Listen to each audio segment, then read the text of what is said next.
ഈ ഒരു വീഡിയോയിൽ നമ്മൾ പഠിക്കുന്നത് ക്ലാസ് 10 ഫിസിക്സിലെ chapter 1 effects of electric current അതിന്റെ പാർട്ട് 2 ആണ്.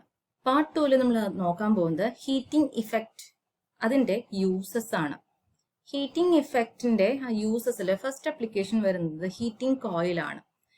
നമുക്കറിയാം നമ്മുടെ വീടുകളിലൊക്കെ നമ്മൾ സാധാരണമായിട്ട് യൂസ് ചെയ്യുന്ന രണ്ട് എക്യുപ്മെന്റ്സിന്റെ ചിത്രമാണ് താഴെ കൊടുത്തിരിക്കുന്നത്. ഒന്ന് ഇലക്ട്രിക് കെറ്റില്, രണ്ടാമത്തേത് അയേൺ ബോക്സ് ആണ്. ഈ രണ്ട് ഡിവൈസസിന്റെയും ഉള്ളില് നമ്മൾ ഒരു ഹീറ്റിംഗ് കോയിൽ യൂസ് ചെയ്യുന്നുണ്ട്. ആ ഹീറ്റിംഗ് കോയിൽ എന്താണെന്ന് വെച്ചാൽ നിക്രോം വയർ ആണ് ഇവിടെ ഹീറ്റിംഗ് കോയിലായിട്ട് നമ്മൾ ഇലക്ട്രിക് കെറ്റിലിന്റെ ഉള്ളിലായാലും അയേൺ ബോക്സിന്റെ ഉള്ളിലായാലും നമ്മൾ യൂസ് ചെയ്യുന്നത്. ഹീറ്റിംഗ് കോയിലിനെ പറ്റി ഒന്നുകൂടി ഡീറ്റെയിൽഡ് ആയിട്ട് മനസ്സിലാക്കാൻ വേണ്ടിയിട്ട് ഞാൻ ഈ പറഞ്ഞ അയേൺ ബോക്സിന്റെയും ഇലക്ട്രിക് കെറ്റിലിന്റെയും ഇൻസൈഡ് പാർട്ട് സ്ട്രക്ചർ ഇവിടെ കാണിച്ചിട്ടുണ്ട്. ആദ്യത്തെ പടം നോക്കുക, ഇത് അയേൺ ബോക്സിന്റെ ഇൻസൈഡ് പാർട്ടാണ്. ഈ ഒരു പാർട്ട് നോക്കിക്കഴിഞ്ഞാൽ ഇതിന്റെ ഉള്ളിൽ ഒരു യു ഷേപ്പ് നമുക്ക് കാണാം അല്ലെ. ഈ യു ഷേപ്പിനകത്ത് ഒരു മെറ്റൽ പോലത്തെ ഒരു ഒബ്ജക്റ്റ് കാണാൻ നമുക്കിവിടെ സാധിക്കും. ആക്ച്വലി ഈ യു ഷേപ്പില് ഇരിക്കുന്ന ആ വസ്തുവിന്റെ അല്ലെങ്കിൽ ആ ഒരു മെറ്റലിന്റെ ഉള്ളില് ഇരിക്കുന്നത് നിക്രോം വയർ ആണ്. നിക്രോം വയർ ചുറ്റി വെച്ചിരിക്കുകയാണ് ഇവിടെ ചെയ്തിരിക്കുന്നത്. അതായത് ഒരു ഹീറ്റിംഗ് കോയിൽ ഉണ്ടാക്കി വെച്ചിരിക്കുകയാണ് ഈ യു ഷേപ്പിനുള്ളില് ചെയ്തിരിക്കുന്നത്. നിക്രോം വയർ ചൂടാവുന്ന സമയത്ത് എന്ന് വെച്ചാൽ ഇതിലേക്ക് കറന്റ് കിട്ടും അല്ലെ. നമ്മുടെ പ്ലഗിലേക്ക് കണക്ട് ചെയ്യുന്ന സമയത്ത് അയൺ ബോക്സിലേക്ക് കറന്റ് വരും. കറന്റ് ഈ നിക്രോം വയറിലേക്ക് കിട്ടുന്ന സമയത്ത് നിക്രോം വയർ ചൂടാവും. ആ ഹീറ്റ് ഒരു മെറ്റൽ ഭാഗത്തേക്ക് പോവുകയും ഇതിന്റെ താഴ്ഭാഗത്തുള്ള മെറ്റൽ സർഫസ് ഉണ്ടല്ലോ, നമ്മൾ അയോൺ ചെയ്യാൻ യൂസ് ചെയ്യുന്ന മെറ്റൽ സർഫസ്, ആ മെറ്റൽ സർഫസിലേക്ക് പോകുകയും ഈ മെറ്റൽ പാർട്ടിൽ കിട്ടുന്ന ചൂട് കാരണം നമ്മൾ അവിടെ അയോൺ ചെയ്യുകയും അല്ലെങ്കിൽ ഇസ്തിരി ഇടുകയാണ് നമ്മൾ സാധാരണ ചെയ്യുന്നത്. രണ്ടാമത്തെ കേസിൽ നമ്മൾ കൺസിഡർ ചെയ്ത് ഇലക്ട്രിക് കെറ്റിലാണ്, വാട്ടർ കെറ്റിലാണ്.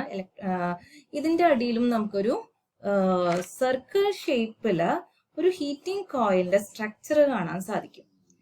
ഇതിനുള്ളിലും നമ്മൾ ഈ ഒരു സർക്കിൾ ആയിട്ടുള്ള സ്ട്രക്ചറിനുള്ളിലും നമ്മൾ നിക്രോം വയർ തന്നെയാണ് ഹീറ്റിംഗ് കോയിലായിട്ട് യൂസ് ചെയ്യുന്നത്. അപ്പൊ ഇവിടെ നോക്കുക, ഈ ഒരു സെന്റർ പാർട്ട് കാണാം. ഈ സെന്ററിൽ ഒരു സർക്കിൾ ആയിട്ട് ഹീറ്റിംഗ് എലമെന്റിനെ കാണിക്കാം. ഈ ഒരു ഹീറ്റിംഗ് എലമെന്റിന്റെ ഉള്ളിൽ ഇങ്ങനെ നിക്രോം വയർ ചുറ്റി വെച്ചിട്ടായിരിക്കും ചെയ്തിട്ടുണ്ടാവുക. അപ്പൊ നിക്രോം വയറിന്റെ പ്രത്യേകത എന്താന്ന് വെച്ചാൽ nichrome is A combination of 3 metals, that is nickel, chromium and ion എന്ന് നമുക്ക് പറയാൻ പറ്റും. ഇനി എന്താണ് നിക്രോം വയർ തന്നെ യൂസ് ചെയ്യുന്നത്, എന്താണ് അതിന്റെ പ്രോപ്പർട്ടീസ്? അതിന്റെ പ്രോപ്പർട്ടീസ് എന്താണെന്ന് വെച്ചാൽ നമുക്ക് എങ്ങനെ പറയാം, nichrome wire has high resistance എന്ന് പറയാം. നമുക്കറിയാം ജൂൾസ് ലോ അനുസരിച്ചിട്ട് H=I²RT എന്ന് എഴുതാം അല്ലെ.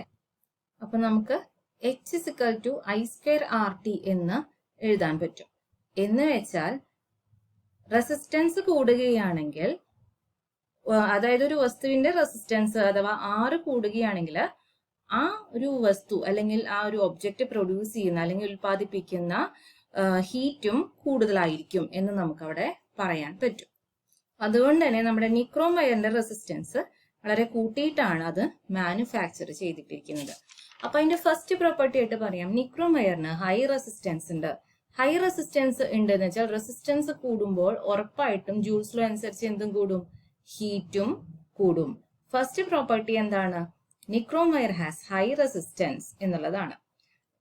അടുത്ത പ്രോപ്പർട്ടി എന്ന് പറയുന്നത് ability to remain red hot condition for long time without getting oxidised എന്നുള്ളതാണ്. Ability to remain red hot condition for long time without getting oxidised എന്ന് വെച്ച് കഴിഞ്ഞാൽ നിക്രോം വയറിന് റെഡ് ഹോട്ട് ആയിട്ട് ഇരിക്കുന്ന കണ്ടീഷൻ വളരെയധികം സമയം മെയിൻറ്റെയിൻ ചെയ്യാൻ സാധിക്കും.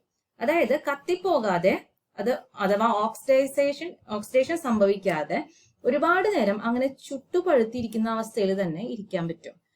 പെട്ടെന്ന് തന്നെ മെൽറ്റ് ചെയ്ത് പോവില്ല. അപ്പൊ മൂന്നാമത്തെ പ്രോപ്പർട്ടി എന്താണ്, ഹൈ മെൽറ്റിംഗ് പോയിന്റ് ആണ്. ചുട്ടുപഴുത്തിരിക്കുന്ന റെഡ് ഹോട്ട് കണ്ടീഷനിൽ നമ്മുടെ നിക്രോം വയറിന് ഒരുപാട് സമയം എക്സിസ്റ്റ് ചെയ്യാൻ സാധിക്കും. അതുകൊണ്ട് തന്നെ അതിന്റെ മറ്റൊരു പ്രോപ്പർട്ടി എന്താണ്, ഹൈ മെൽറ്റിംഗ് പോയിന്റ് ആണ്. മെൽറ്റിംഗ് പോയിന്റ് ഒരുപാട് വലുതാണ്, ചുട്ടുപഴുത്തിരുന്നിട്ടും ഉരുകി പോകുന്നില്ല. കാരണം ഇതിന്റെ മെൽറ്റിംഗ് പോയിന്റ് അല്ലെങ്കിൽ ദ്രവണാങ്കം എന്ന് പറയുന്ന ആ ഒരു ഹൈ മെൽറ്റിംഗ് പോയിന്റ് ആയിരിക്കും, വളരെ ഉയർന്നതായിരിക്കും. മെൽറ്റിംഗ് പോയിന്റ് വളരെ ഹൈ ആയിരിക്കും. ഈ 3 കാര്യങ്ങളാണ് നിക്രോം വയറിന്റെ അല്ലെങ്കിൽ നിക്രോം വയർ നമ്മളിവിടെ എന്തായിട്ടാണ് യൂസ് ചെയ്യുന്നത്? ഹീറ്റിംഗ് എലമെന്റ് അല്ലെങ്കിൽ ഹീറ്റിംഗ് കോയിൽ ആയിട്ടാണ്. ഹീറ്റിംഗ് എഫക്റ്റിന്റെ മറ്റൊരു യൂസ് അല്ലെങ്കിൽ ആപ്ലിക്കേഷൻ എന്ന് പറയുന്നത് സേഫ്റ്റി ഫ്യൂസ് ആണ്, സുരക്ഷാ ഫ്യൂസ് എന്ന് പറയും. ഈ ഒരു പടം നോക്കി കഴിഞ്ഞു കഴിഞ്ഞാൽ ഈ ഫ്യൂസിന്റെ നടുക്കിൽ കൂടി ഒരു ചെറിയ കമ്പി അഥവാ വയർ പോയിരിക്കുന്നത് നമുക്ക് കാണാം. ഇതാണ് ഫ്യൂസ് വയർ എന്ന് പറയുന്നത്. ഈ ഫ്യൂസ് വയർ എന്നത് 2 മെറ്റലുകൾ ചേർത്തിട്ടാണ് ഉണ്ടാക്കിയിട്ടുള്ളത്. അതുകൊണ്ട് തന്നെ ഇതൊരു എലോയ് ആണ്. എലോയ് എന്ന് നമുക്ക് പറയാൻ സാധിക്കും. ലോഹസങ്കരം, എലോയ് എന്ന് പറയാൻ സാധിക്കും. ഏതാണ് ആ മെറ്റൽസ് എന്ന് ചോദിച്ചാൽ അത് ലെഡും ടിന്നും ആണ്. ഫ്യൂസ് വയർ എന്ന് പറഞ്ഞ ആ അലോയ് വയർ ഉണ്ടാക്കിയിരിക്കുന്ന ലെഡും ടിന്നും ഉപയോഗിച്ചിട്ടാണ്. ഇവിടെ നമ്മളിപ്പോ കോൺസെൻട്രേറ്റ് ചെയ്തുകൊണ്ടിരിക്കുന്നത് ഫ്യൂസ് വയറിലാണ് അല്ലെ.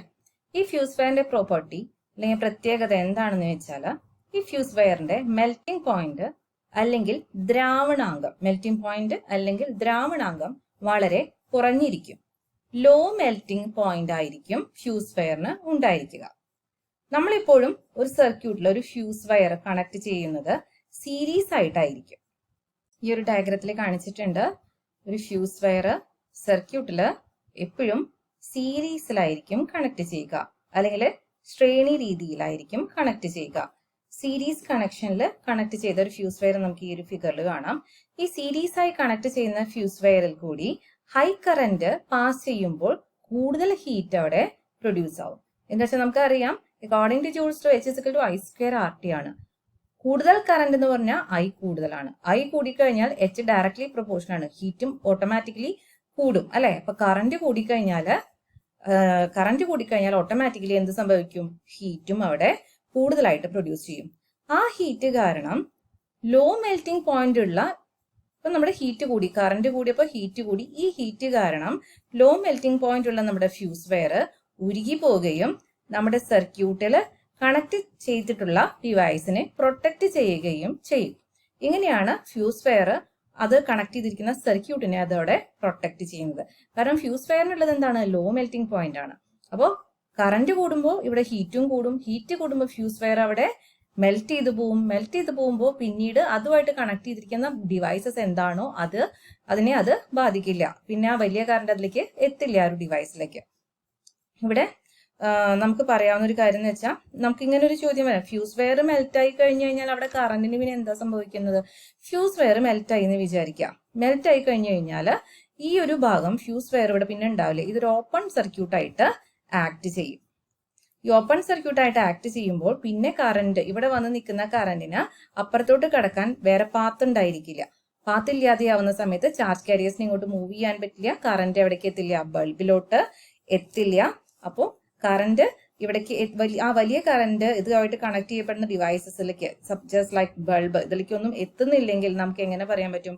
ആ വരുന്ന കറന്റ്, കൂടുതലായിട്ട് വരുന്ന കറന്റിനെ ഈ കണക്ട് ചെയ്തിരിക്കുന്ന ഡിവൈസസിനെ ഒന്നും ചെയ്യാൻ സാധിക്കുന്നില്ല അല്ലെ. ഫ്യൂസ് വയർ ഇവിടെ കട്ടായി കഴിഞ്ഞു. അപ്പോൾ ഈ ഡിവൈസസിലേക്കുള്ള കണക്ഷൻ ഇവിടെ വെച്ച് കട്ടായിട്ടുണ്ട്.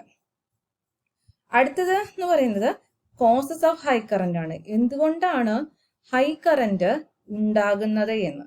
കോസസ് ഓഫ് ഹൈ കറന്റ് എന്ന് പറയുന്നത് 2 കാരണങ്ങളാണുള്ളത്. ഒന്ന് ഷോർട്ട് സർക്യൂട്ടും രണ്ടാമത്തത് ഓവർലോഡിങ്ങും ആണ്. ഷോർട്ട് സർക്യൂട്ടിനെ പറ്റി ഡീറ്റെയിൽ ആയിട്ട് പഠിക്കാം. എപ്പോഴാണ് ഷോർട്ട് സർക്യൂട്ട് സംഭവിക്കുന്നത്, അല്ലെങ്കിൽ ഷോർട്ട് സർക്യൂട്ട് പറഞ്ഞാൽ എന്താണ്? സപ്പോസ് ഒരു ബാറ്ററിയുടെ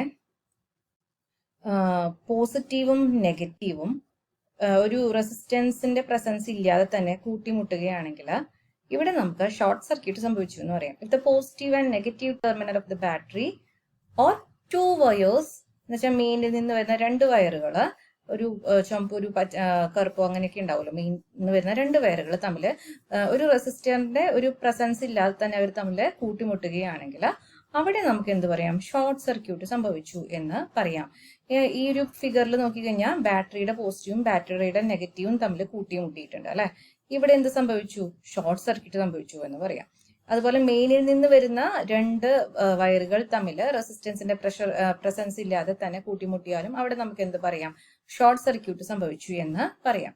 ചുരുക്കി പറഞ്ഞാൽ ഷോർട്ട് സർക്യൂട്ട് എന്ന് പറഞ്ഞാൽ എന്താണ്? If the positive and negative terminal of A battery or 2 wires come into contact, without presence of a resistor in between them, they are said to be short circuited. ഒന്നുകൂടെ പറയാണ്, short circuit എന്ന് പറഞ്ഞാൽ if the positive and negative terminal of a battery come into contact without the presence of a resistor in between them, they are said to be short circuited. If the positive and negative terminal of the battery or two wires from the mains come into contact without presence of a resistor in between them, they are said to be short circuited എന്ന് നമുക്ക് പറയാം. മുമ്പ് കാണിച്ച സ്ലൈഡിൽ കുറച്ച് words missing ഉണ്ടായിരുന്നു, അതുകൊണ്ട് short സർക്യൂട്ടിന്റെ കൺസെപ്റ്റ് ഒന്നുകൂടെ പറയാണ്. If the positive and negative terminal of a battery or two wires from the mains come into contact without presence of a resistor in between them, they are said to be short circuited എന്ന് പറയാം. Either ഒരു ബാറ്ററിയുടെ പ്ലസും മൈനസും റെസിസ്റ്ററിന്റെ ഒരു help ഇല്ലാതെയോ അല്ലെങ്കിൽ presence ഇല്ലാതെ കൂട്ടുമുട്ടാണെങ്കിൽ അവിടെ ഷോർട്ട് സർക്യൂട്ട് ആണ്. സപ്പോസ് മെയിനിൽ നിന്ന് രണ്ട് wire without the presence of a resistor അവർ തമ്മിൽ കൂട്ടുമുട്ടുകയാണെങ്കിലും അവിടെയും ഷോർട്ട് സർക്യൂട്ട് ആണ്. ഇതാണ് ഷോർട്ട് സർക്യൂട്ടിന്റെ കൺസെപ്റ്റ് എന്ന് പറയും. അടുത്തത് ഓവർലോഡിംഗ് ആണ്. ഓവർലോഡിംഗിന്റെ ഡെഫിനിഷൻ നമുക്ക് ഇങ്ങനെ പറയാം. ഈ circuit is said to be overloaded if the total power of all the appliances connected to it is more than what the circuit can withstand എന്ന് നമുക്ക് പറയാം. അതിന്റെ പേരിൽ തന്നെ ഉണ്ട് ഓവർലോഡ് എന്ന് വെച്ചാൽ എന്താണ്, അതായത് ഒരു സർക്യൂട്ടിലേക്ക് നമ്മൾ കണക്ട് ചെയ്യുന്ന എല്ലാ ഉപകരണങ്ങളുടെയും പവർ ആ സർക്യൂട്ടിന് താങ്ങാവുന്നതിനേക്കാൾ കൂടുതൽ ആണെങ്കിൽ ആ ഒരു സർക്യൂട്ട് ഓവർലോഡഡ് ആണ് എന്ന് നമുക്ക് പറയാൻ സാധിക്കും. അതായത് ഒരു സർക്യൂട്ടില് താങ്ങാവുന്നതിലധികം പവറുള്ള ഉപകരണങ്ങളെ പ്രവർത്തിപ്പിക്കുന്നതിനെയാണ് നമ്മൾ എന്ത് പറയുന്നത്, ഓവർലോഡിംഗ് എന്ന് പറയുന്നത്. A circuit is said to be overloaded if the total power of all the appliances connected to it is more than the circuit can withstand. അതായത് ഒരു സർക്യൂട്ടിൽ താങ്ങാവുന്നതിലധികം പവറുള്ള ഉപകരണങ്ങൾ പ്രവർത്തിപ്പിക്കുന്നതിനെയാണ് നമ്മൾ എന്ത് പറയുന്നത്, ഓവർലോഡിംഗ് എന്ന് പറയുന്നത്. ഇനി നമ്മൾ ഈ പറഞ്ഞ പോലെ കുറെ നമ്മുടെ ഫ്യൂസ് വയറിന്റെ കേസൊക്കെ പഠിച്ചു അല്ലേ. ഈ ഫ്യൂസ് വയർ നമ്മള് അതിലെ കൂടെ കറണ്ട് പാസ് ചെയ്യുന്ന സമയത്തും ആ ഒരു ഫ്യൂസ് വയറിന് എന്ത് സംഭവിക്കുന്നുണ്ട്, അതിൽ ഹീറ്റ് പ്രൊഡ്യൂസ് ചെയ്യപ്പെടുന്നുണ്ട്. പക്ഷെ ആ ഹീറ്റ് ഫ്യൂസ് വയറിനെ സറൗണ്ടിങ്സിലേക്ക് അല്ലെങ്കിൽ മറ്റു ചുറ്റുപാടുകളിലേക്ക് ട്രാൻസ്മിറ്റ് ആയി പോവുകയാണ് ചെയ്യുന്നത്. ഒരു പരിധിയിൽ കൂടുതൽ കറണ്ട് വരുമ്പോഴാണ് ഫ്യൂസ് വയർ മെൽറ്റ് ചെയ്തിട്ട് എന്ത് സംഭവിക്കുന്നത്, ഫ്യൂസ് വയർ മെൽറ്റ് ചെയ്തിട്ട് ആ ഒരു circuit open circuit, fuse wire break ചെയ്യും, സർക്യൂട്ട് ഓപ്പൺ സർക്യൂട്ട് ആവും, അതുമായിട്ട് കണക്ട് ചെയ്തിരിക്കുന്നത് ഡിവൈസസ് അവിടെ പ്രൊട്ടക്റ്റഡ് ആവും അല്ലെ. അപ്പോൾ പക്ഷെ ഹൈ കറന്റ് ഫ്ലോ ചെയ്യുമ്പോഴുണ്ടാകുന്ന ഹീറ്റ് വളരെയധികം കൂടുതലായിരിക്കും. അങ്ങനെയുള്ള സമയങ്ങളിൽ എന്ത് സംഭവിക്കും, ഹീറ്റ് കാരണം ആ ഫ്യൂസ് വയർ ഉരുകിപ്പോവും, നമ്മുടെ സർക്യൂട്ട് അവിടെ പ്രൊട്ടക്റ്റഡ് ആവുകയും ചെയ്യും. അപ്പോൾ സേഫ്റ്റി ഫ്യൂസിനെ പറ്റിയിട്ട് പഠിക്കുമ്പോൾ നമുക്ക് പഠിക്കേണ്ട ഇമ്പോർട്ടൻ്റ് ആയിട്ടുള്ള ഒരു വാക്ക് കൂടിയുണ്ട്, ഒരു ടേം കൂടിയുണ്ട്. അതിനെ ആംപറേജ് എന്ന് നമുക്ക് പറയാം. ആംപറേജ് എന്ന് പറയുന്നത് it is a ratio of power of equipment to voltage applied ആണ്. പവർ ബൈ വോൾട്ടേജ് ആണ് ആംപറേജ് എന്ന് പറയുന്നത്. ഇതൊരു ഇമ്പോർട്ടൻറ്റ് ടേം ആണ്, ഇത് അറിഞ്ഞിരിക്കുക. വോൾട്ടേജ്, പവറിന്റെയും വോൾട്ടേജിന്റെയും റേഷ്യോയാണ് എന്ത്, ആംപറേജ് എന്ന് നമ്മൾ പറയുന്നത്. ഓക്കെ, അപ്പോൾ ഹീറ്റിംഗ് എഫക്റ്റില് നമ്മൾ ഇത്രയും നേരം പഠിച്ച എല്ലാ ഇക്വേഷൻസ് നമുക്ക് ഒരുമിച്ച് ഒന്നുകൂടെ നോക്കാം. ഇത്രയും ഇക്വേഷൻസ് ആണ് നമ്മൾ ഹീറ്റിംഗ് എഫക്റ്റിൽ പഠിച്ചത്. I = Q/T charge per unit. Ohm's law അനുസരിച്ചിട്ട് V = IR. ഇതിൽ നിന്ന് I = V/R, R = V/I വരും.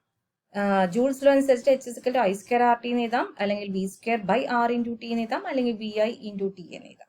പവറിന്റെ ഇക്വേഷൻ W/T ആണ്. വർക്കും ഹീറ്റും ഈക്വൽ ആയതുകൊണ്ട് എത്രമാത്രം ഹീറ്റ് ഉണ്ടാക്കുന്നു അത്രമാത്രം വർക്ക് ചെയ്യുന്നുണ്ട്. So work and heat are equal. So work is equal to heat. അപ്പോൾ നമുക്ക് വർക്കിന് നേരം H/T എന്ന് റെപ്രസെന്റ് ചെയ്യാം. അതുകൊണ്ട് തന്നെ നമുക്ക് ഇതിന് പവറിന് വേറെ ഇക്വേഷൻസ് ഉള്ളത് I²R, V²/R, V × I. അതുപോലെ തന്നെ ആംപറേജിന്റെ ഇക്വേഷൻ എന്ന് പറയുന്നത് പവർ ബൈ വോൾട്ടേജ് ആണ്. That is equal to P/V. ഈ എല്ലാ ഇക്വേഷൻസും ഇമ്പോർട്ടന്റ് ആണ്. എല്ലാ ഇക്വേഷൻസും പഠിച്ചു വെക്കും.